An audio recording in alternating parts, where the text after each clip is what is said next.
सत्संग का मतलब क्या होता है?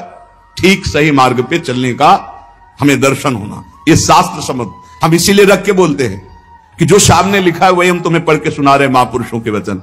मोक्ष अथवा भगवत प्राप्ति चाहने वालों को इन चमत्कार सिद्धियां दिखाने वाले इनसे बचना चाहिए।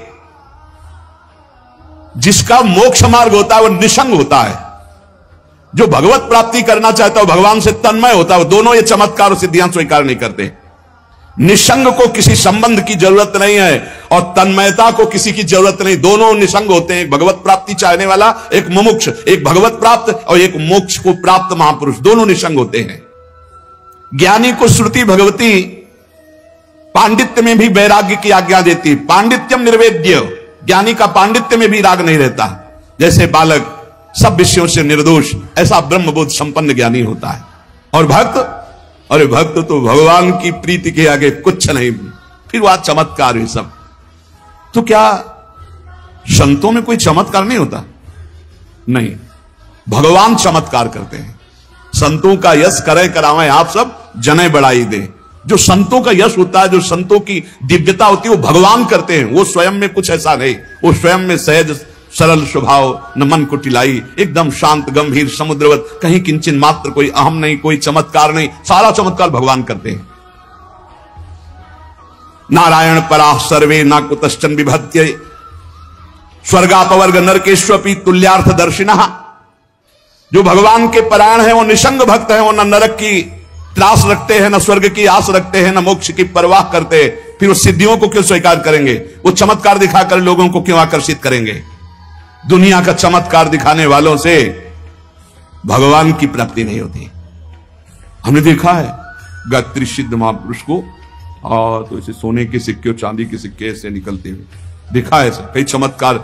और यहां बिल्कुल घास नहीं डाल रहे कि सिद्धियां चमत्कार, जहां वहां भगवत प्राप्ति का नामो निशान नहीं, बुद्धि का सारा खेल हो रहा है।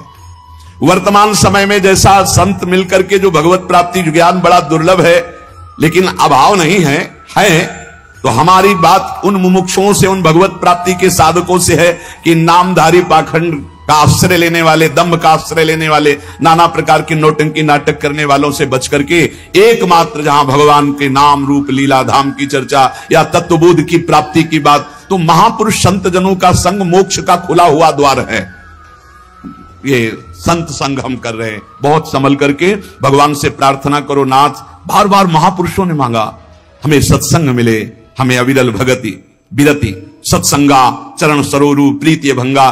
देखो काकभूषुंड जी सिद्ध संत है, कितना बड़ा चमत्कार। उनके पास जाते ही सारे संशय नष्ट हो गए गरुड़ जी महाराज के, और वो क्या चमत्कार कर रहे? भगवान की चर्चा सुना रहे हैं, भगवान के नाम की महिमा, भगवान के रूप की महिमा, भगवान की लीला। ये शुद्ध संतों के संग का लाभ है। नाम रूप लीला धाम, भगवान की चर्चा सुनने को मिले, भगवान के भजन में रति हो, यही बात। जब तक अन्य सब संगों को दूर कराने वाले संत संग की प्राप्ति नहीं होती, तत्व ज्ञान होने के बाद जिसका माया मन नष्ट हो गया है वो सिद्धि और चमत्कार को छू भी नहीं सकता, और भगवत प्राप्त होने के बाद तो सवाल ही नहीं। तो दोनों, एक भगवत प्राप्त और एक ब्रह्मबोध, एक भगवत प्राप्ति की चाह रखने वाला, एक तत्व ज्ञान के मार्ग में चलने वाला, दोनों चमत्कार और ये नहीं स्वीकार करते। इसीलिए आप हमारे ब्रज के भक्तों को पढ़ के देखो, एक से एक बड़े महान भागवत, लेकिन अत्यंत दैन्य, अत्यंत दैन्य।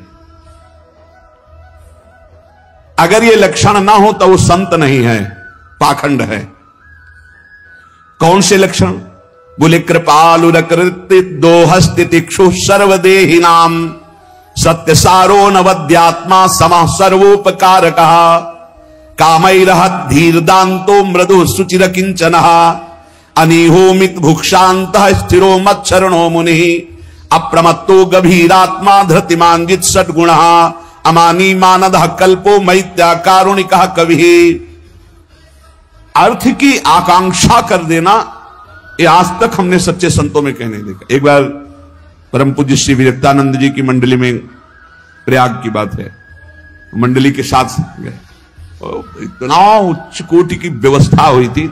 जे भी विरक्तानंद जी ने देखा, सैकड़ों संत उनके साथ, बहुत उच्च कोटि के महापुरुष। उन्होंने कहा किसी का भी चरणामृत नहीं धोगे, किसी को भी माला नहीं पहनाओगे, किसी को भी आसन नहीं दोगे, हम सब रज में बैठेंगे और जैसे पवाया उन्हें कि हम आज्ञा करें वैसे सीधे सबके सामने ले जाओ, जो पाना चाहे वो रख दो, बस न तिलक लगाओगे, न माला पहनोगे, छूओगे नहीं किसी संत को, और कोई भी संत भेंट नहीं, कुछ नहीं।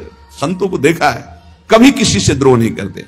तीसरी बात, तितिक्षु स्वभाव होता है, बहुत सहनशील होते हैं। मांगना शब्द तो उनके लिए केवल भिक्षा के सिवा मांगना शब्द नहीं हो सकता। समस्त देहधारियों के प्रति कृपालु स्वभाव, किसी से द्रोह न करना, स्वयं बहुत ही सहनशील होना, सत्य सारो अनवद्यात्मा समा सर्वोपकार का। उनकी वाणी में सत्य होगा, उनके आचरण में सत्य होगा, उनके मन में सत्य होगा। तीनों, बोल कुछ और रहे हैं, कर कुछ और रहे हैं, सोच कुछ और रहे हैं, ऐसे नहीं होता। जो बोला वही आचरण में, वही उनके मन में। और निंदा आदि को सहन करने की सामर्थ्य हुआ। लेकिन भगवत प्रेमी महात्मा का संग मिल गया तो बोले वो सर्वश्रेष्ठ पदवी को प्राप्त हो जाएगा, साधु समागम के प्रभाव से, केवल रहने मात्र से। महाभारत के इस श्लोक में संत के समीप रहने मात्र से वो भगवत प्राप्ति कर लेगा। जैसे चंदन के वृक्ष के